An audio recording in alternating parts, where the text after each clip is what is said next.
देखिए 19 नंबर प्रश्न पर ध्यान दीजिए। इसमें है फर्नीचर का लेखांकन व्यवहार। बात है कि क्लब के फर्नीचर के संबंध में निम्न सूचनाएं उपलब्ध है। 1/4/2018 को फर्नीचर का पुस्तकीय मूल्य 60,000 रुपया था। 31/3/2019 को फर्नीचर का आधा 25,000 रुपया में बिक्री कर दिया गया। फर्नीचर पर ह्रास 10% प्रतिवर्ष लगता है।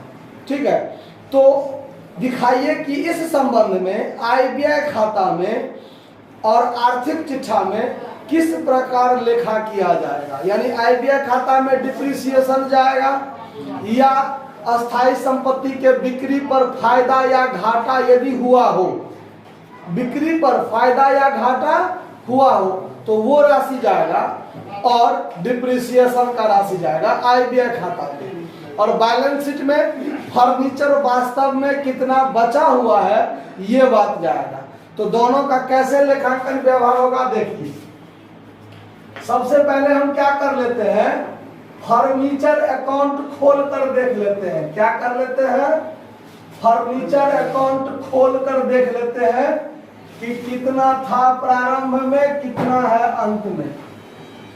डेबिट क्रेडिट, देखिए ये पार्टिकुलर अमाउंट यहां पर हम टू बैलेंस बीडी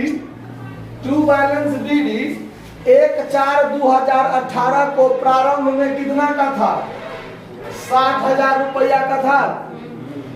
बीच में हमने कभी खरीदा नहीं है, यह स्पष्ट क्लियर है। आधा मैंने बेचा है, आधा मैंने क्या तारीख को बेचा है, 31/3/2019 को, यानी साल के अंतिम दिन, साल के अंतिम दिन। डेट मेंशन कर दें, चलिए डेट भी मेंशन कर देते हैं। ये है आपको 2018 अप्रैल 1 को डेट, और यहां भी लिख देते हैं डेट 2019 मार्च 31 को मैंने बेचा है। मैंने क्या किया है, आधा फर्नीचर बेचा है। कितना, आधा। तो हम पहले आधा पर काम करते हैं। देखिए बाय डिप्रिसिएशन हाफ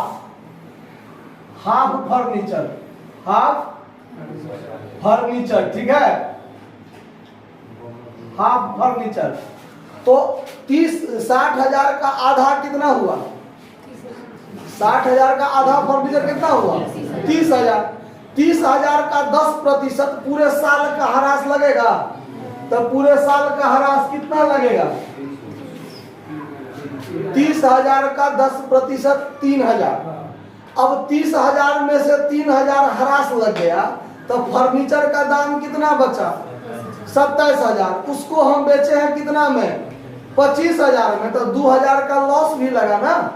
तो चलिए बाय कैश अकाउंट सेल्स कर दीजिए। कैश अकाउंट सेल्स आधा फर्नीचर कितना में, 25,000 में। तो 2,000 का तो लॉस भी लगा ना। 2,000 का क्या हुआ, by loss on sales of half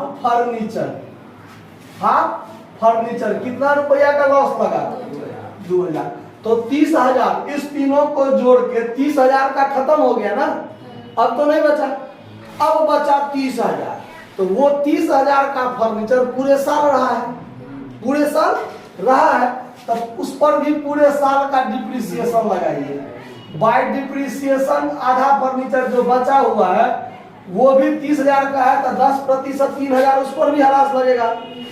और तब जो होगा वो बच जाएगा कितना का, बाय बैलेंस शीट कितना का बचेगा, 27,000 का। तो दोनों साइड जोड़ बराबर हो गया, ये भी 60,000, ये भी 60,000। कोई दिक्कत। अब हमको देना है आय व्यय खाता में कैसे लिखेंगे। तो देखिए income and expenditure account for the year ending 31/3/2019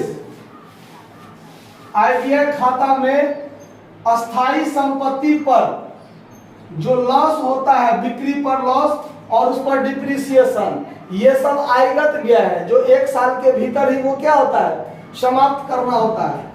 तो ये क्या होगा देखिए, एक्सपेंडिचर अमाउंट इधर इनकम अमाउंट, तो डिप्रिसिएशन यहाँ डेबिट में लिखेंगे, डिप्रिसिएशन ऑन फर्नीचर 3000 एक बार हरास लगा, 3000 एक बार हरास लगा, तो टोटल हरास कितना, वैसे भी 60,000 का 10% पूरे साल का 6,000 होगा, हमने आधा आधा पर काम किया है तो 3,000 6,000।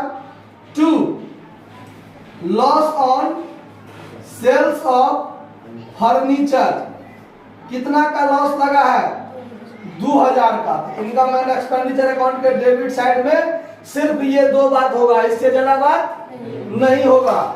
अब चलिए बैलेंस शीट में कैसे दिखाएंगे, तो बैलेंस शीट एज ऑन 31/3/2000, तो बैलेंस शीट के लायबिलिटी साइड में तो कुछ होगा नहीं क्योंकि उससे संबंधित कुछ बात है नहीं।